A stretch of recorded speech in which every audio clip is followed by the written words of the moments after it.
As protests continue to sweep the nation in light of the murder of George Floyd, we're now starting to see some polls on how the American public is perceiving these protests. So let's take a look at some of these numbers because I think it's really interesting. Obviously, I'll be linking down all the polls that we look at today down in the description box. This particular poll we're starting off with today is from Monmouth University. So you can see here, first question we're going to look at here is, when faced with a difficult or dangerous decision or situation, police officers are more likely to use excessive force if the culprit is black, or if they are are they just as likely to use excessive force against black and white culprits in a similar situation? You can see here, this trend here is quite interesting, this significant jump here.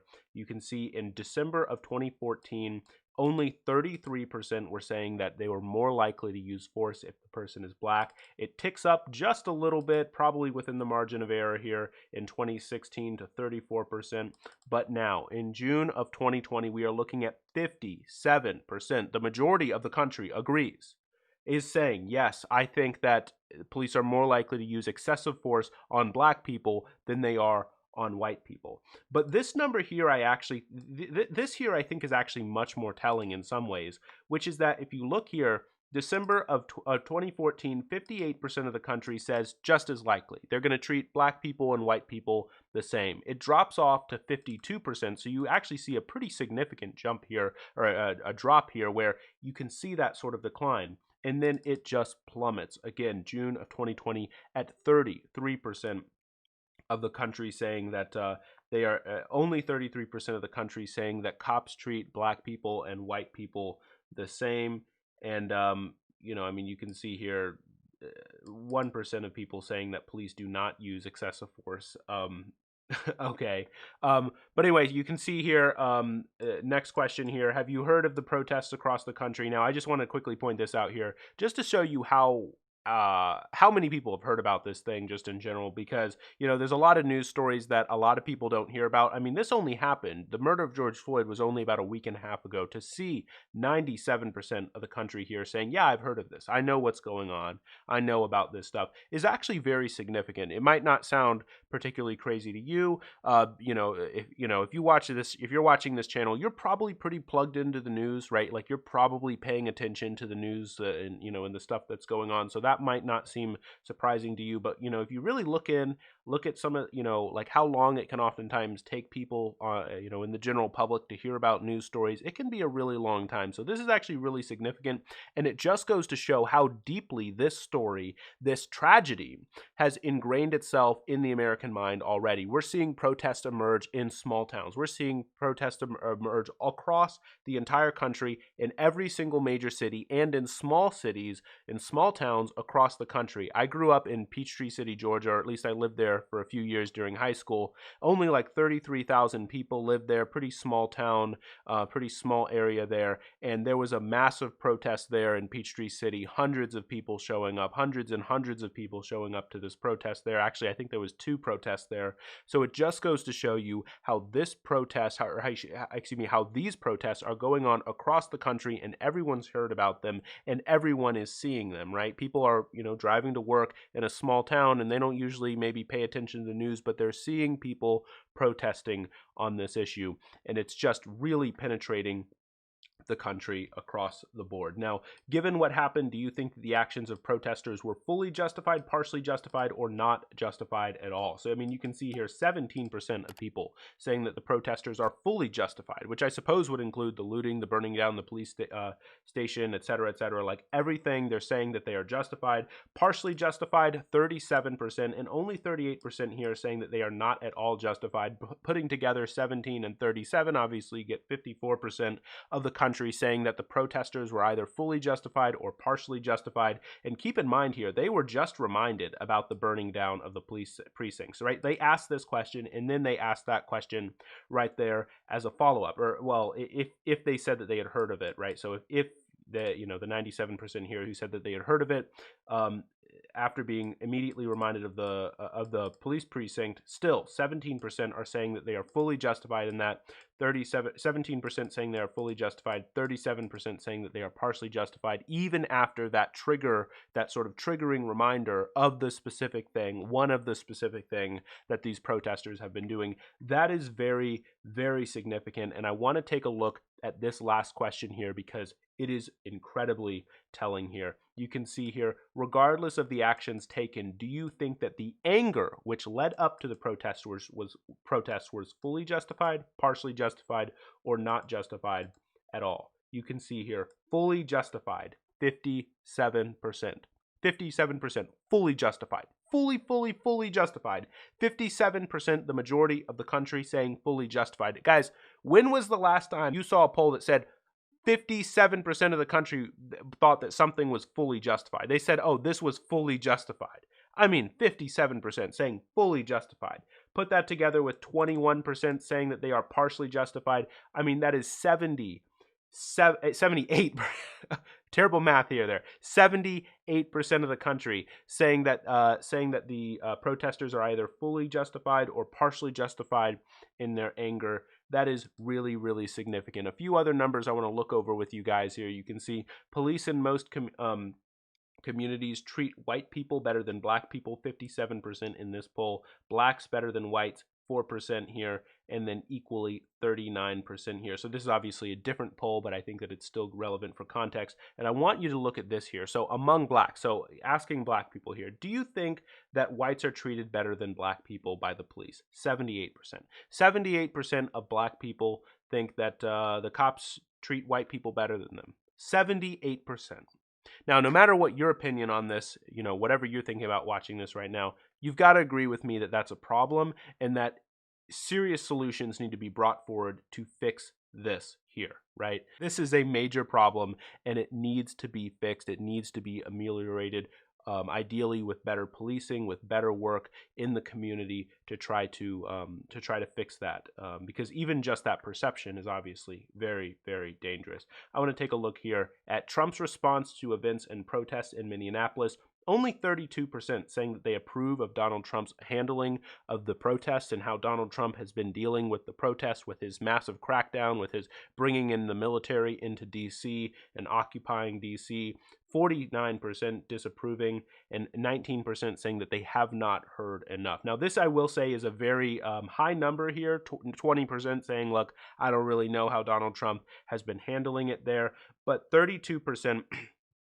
Only 32% of people saying that they approve of Donald Trump's actions is actually really, really bad, considering that 32% is below Donald Trump's general approval rating, right? So Donald Trump's overall approval rating, actually, I'll pull that up for you guys right now. You can see here is about 41% right now. This is obviously an aggregate of polls, so it's a little bit different here. But just in general, if people are saying, right, if people are overall saying that Donald Trump's, how they approve of Donald Trump is lower on a particular issue than his overall approval rating, that means that there are people out there who say that they approve of Donald Trump overall, but then when they point to Minneapolis, they, oh, yeah, well, he did mess that one up. He did mess that one up there.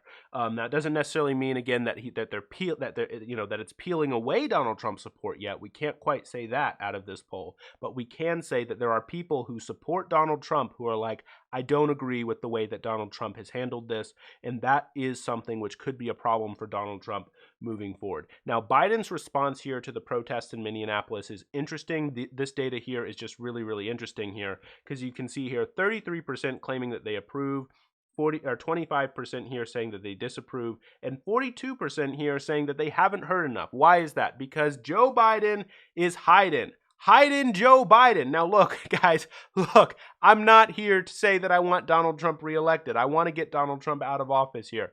But it is a fact. It is a fact that Joe Biden's strategy right now has been to stay out in the basement and not really do a lot. Now, he did come out and give a pretty dramatic speech, a pretty good speech, in fact. I didn't watch the whole thing, but I did watch a good chunk of it. It was a pretty solid speech, and he did bring a number of